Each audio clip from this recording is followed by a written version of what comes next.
बिहार में जाति पॉलिटिक्स के लिए उतनी ही इंपॉर्टेंट है जितनी अन्य राज्यों में है। उत्तर प्रदेश ले लीजिए, बिहार ले लीजिए, आंध्र प्रदेश ले लीजिए, गुजरात ले लीजिए, कर्नाटक ले लें, तमिलनाडु ले लें, कोई भी ऐसा राज्य नहीं है जहां मैंने खुद से फर्स्ट हैंड, मेरा अपना एक्सपीरियंस है चुनाव से जुड़े रहने का, चुनाव कंडक्ट करने में हिस्सा लेने का, जाति हर जगह उतनी ही बड़ी सच्चाई है, वो समाज का हिस्सा है।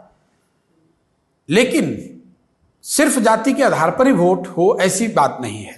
मैं आपको एग्जाम्पल देकर बताता हूं। समाज में जो जातियों का अनुपात है, जो प्रोपोर्शन है, वो तो बदलता नहीं है। मान लीजिए कि इस बिहार में दलित 15% हैं, तो वो 1984 में भी 15 रहेंगे, 1989 में भी 15 रहेंगे, आज भी 15 रहेंगे। बहुत लंबे काल में 0.5% या 1% ऊपर नीचे हो सकता है। तो जातियों का जो अनुपात है समाज में, जातियों की जो प्रोपोर्शन है वो सेम है, फिर भी रिजल्ट हर चुनाव में अलग आते हैं। ऐसा क्यों? मान लीजिए बिहार में 84 में कांग्रेस की बड़ी भारी जीत हुई, तो लोगों ने कहा कि भाई वो तो इसलिए हुई कि इंदिरा जी की डेथ हुई थी, उस इमोशन में आकर, उस इमोशन की लहर में कांग्रेस जीत गई। As Advani aptly put it, ठीक है, लोकसभा ने। अब दूसरी बार समझिए, मैं आपको 3-4 एग्जांपल देकर समझाना चाहता हूं बिहार के कॉन्टेक्स्ट में, दूसरे राज्यों की बात छोड़ दीजिए। 84 में बिहार में कांग्रेस इंदिरा जी की डेथ से उपजी जो इमोशनल लहर थी उसकी वजह से जीत गई, यानी कि जातियों के आधार पर वोट नहीं हुआ, जाति से ऊपर उठकर लोगों ने वोट किया। 1989 में 5 साल बाद यहां पर बीपी सिंह जी के नेतृत्व में पार्टी जीत कर आई, जनता दल।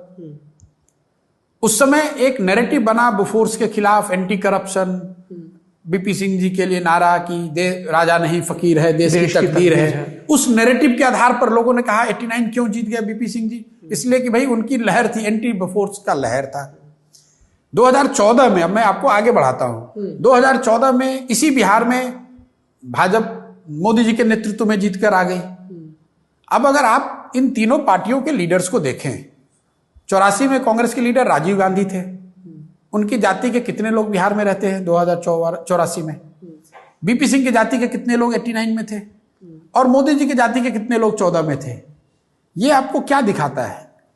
84 में 3 इंसिडेंट्स क्यों ले रहा हूं? एक इंसिडेंट, इवेंट से रिलेटेड लहर है सो कॉल्ड, दूसरा एक नैरेटिव के अराउंड लहर है, और तीसरा एक व्यक्ति के around.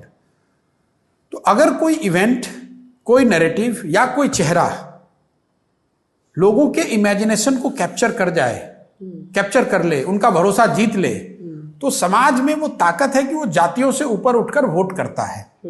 In absence of a face और अ नैरेटिव और an event, societies sometime tend to fall back on the caste, कि चलो भाई कुछ नहीं, अपने जाति वाले को ही दे देते हैं। तो अगर हमारी पात्रता नहीं है और मैं हार जाता हूं, तो मैं कहता हूं भाई मैं क्या करूं, तो जाति के आधार पर वोट पड़ गया। लेकिन अगर मैंने नैरेटिव या भरोसा जनता का जीता होता, तो समाज में वो ताकत है। और ये मेरा असेसमेंट नहीं है, मैं आपको फैक्ट से, डेटा से बता रहा हूं। चुनाव आफ्टर चुनाव, जब भी कोई ऐसा चेहरा, जब भी कोई ऐसा नैरेटिव, जब भी ऐसा कोई प्रयास हुआ है जिसने कि सोसाइटी के इमेजिनेशन को कैप्चर किया है, तो same so called caste ridden societies have risen above the caste and voted for a person or a party। तो जो भी राजनीतिक विश्लेषक है वो इन बात, और उसको एक शब्द में बता देते भाई वो तो लहर वाला इलेक्शन था इसलिए वो जीत गए। भाई आपको ये समझना था कि वो लहर क्यों था, और ये क्या गारंटी है कि वो लहर आगे नहीं हो सकती है, वो लहर फिर बनाई जा सकती है।